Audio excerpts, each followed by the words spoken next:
can fly, think I can fly when I'm with you. My arms are wide, catching fire as the wind. Assalamualaikum warahmatullahi wabarakatuh. Perkenalkan, nama saya Ena Arisa Fitri dari Prodi Teknik Informatika semester 4 Fakultas Sains dan Teknologi Universitas Nahdlatul Ulama Sunan Giri Bojonegoro. Tujuan dari video ini adalah untuk memenuhi tugas dari mata kuliah Pendidikan Karakter dan Anti Korupsi.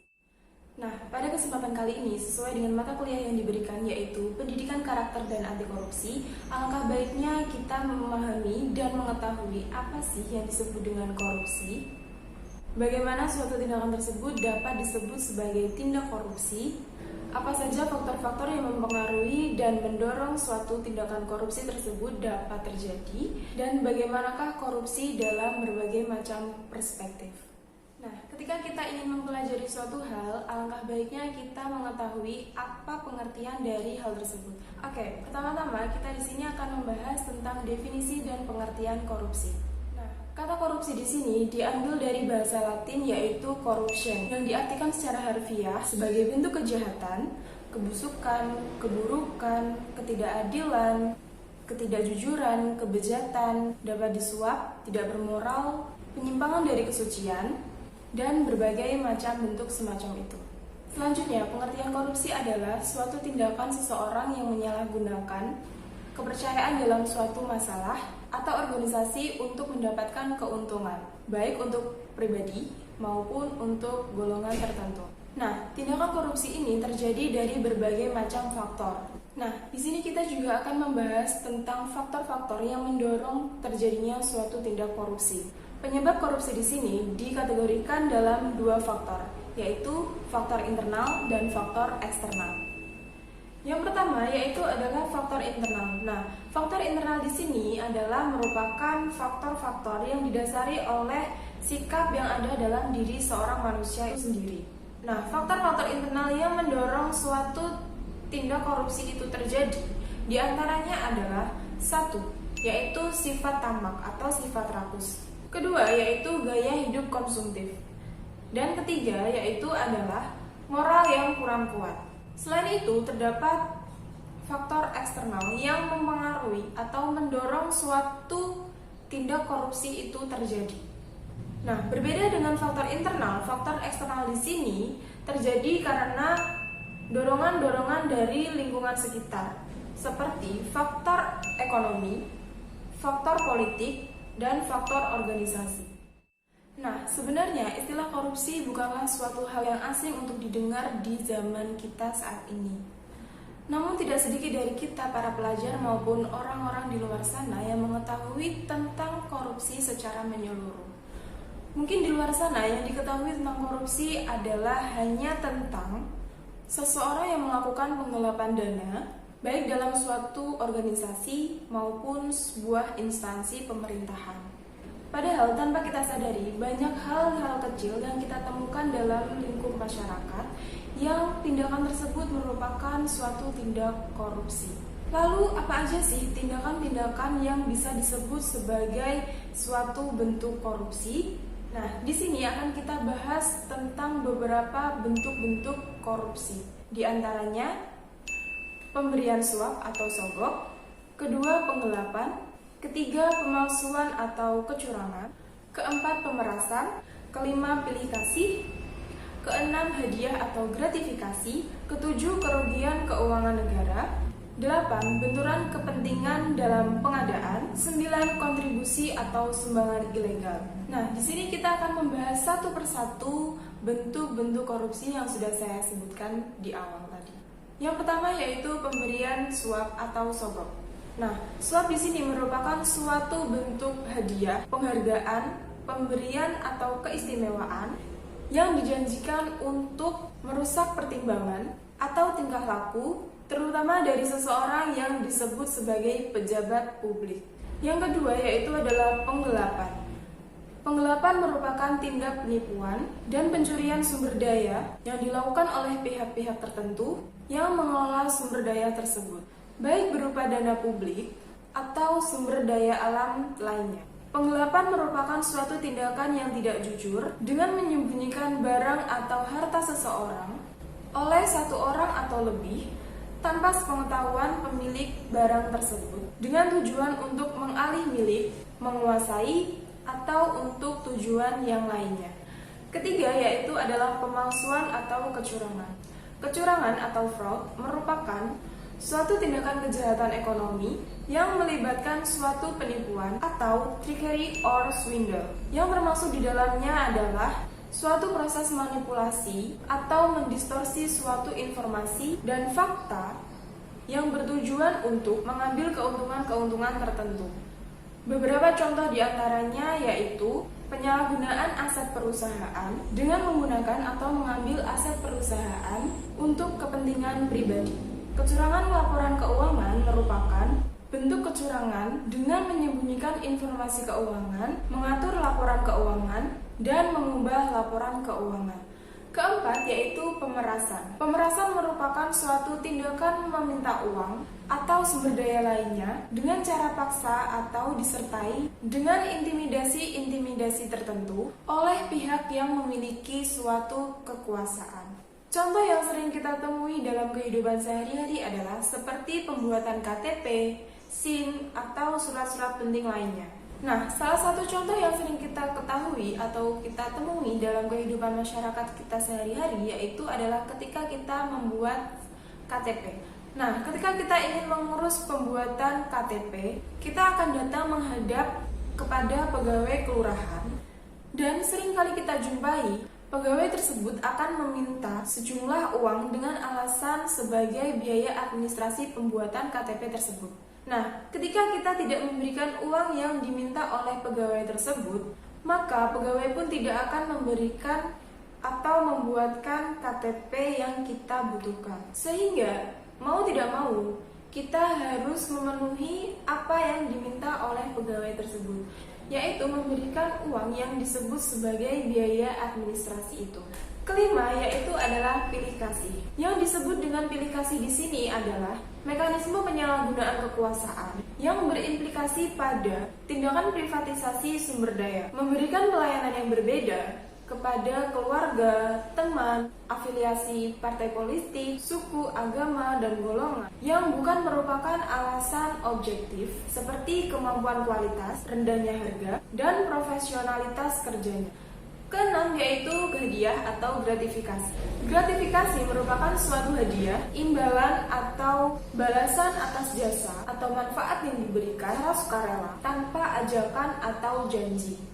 Pada dasarnya, gratifikasi ini tidak mengandung unsur korupsi selama tindakan ini tidak menimbulkan kecurangan.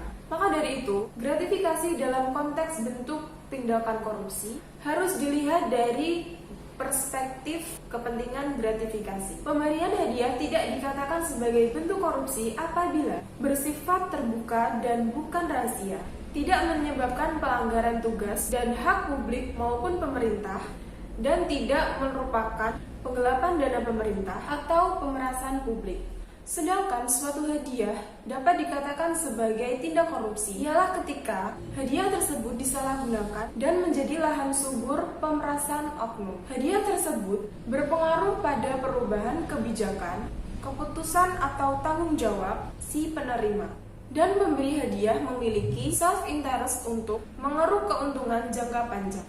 Ketujuh, yaitu kerugian keuangan negara. Kerugian keuangan negara merupakan setiap tindakan melawan hukum dengan melakukan perbuatan, penyalahgunaan wewenang, atau sarana untuk memperkaya diri sendiri atau orang lain dalam korporasi dan dapat merugikan keuangan negara.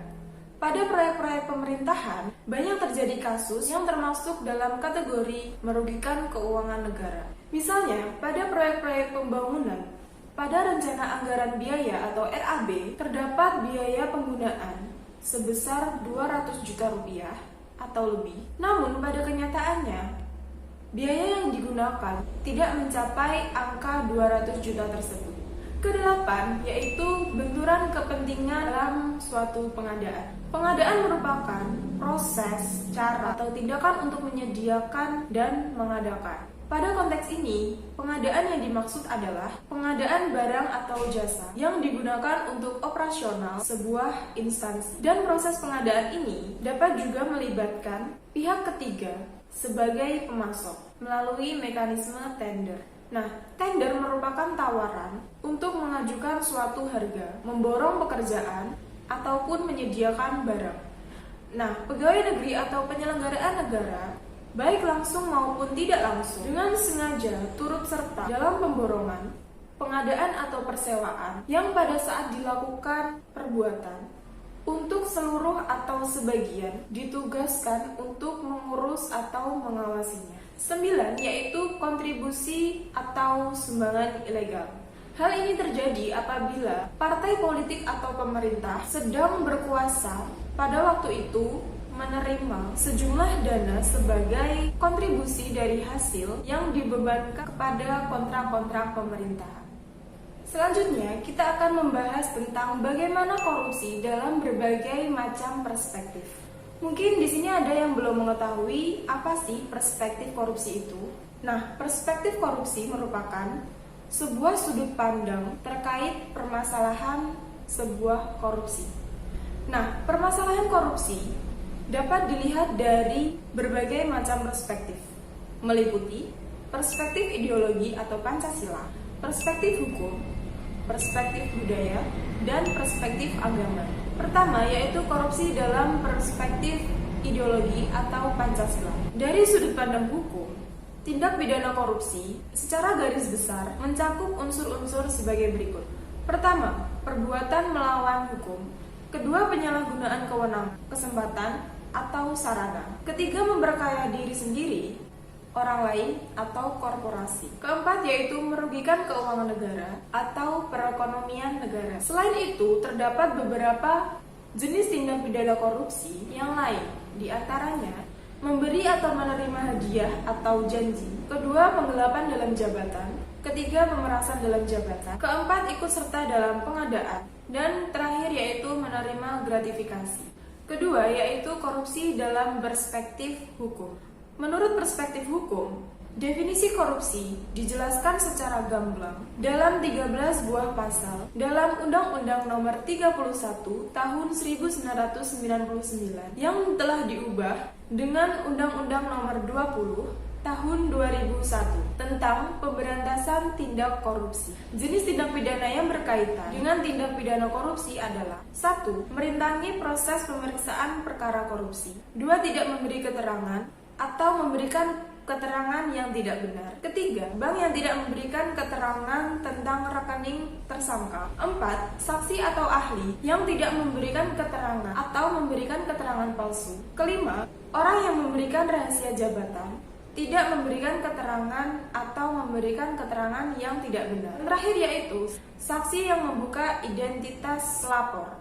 Ketiga, yaitu korupsi dalam perspektif budaya.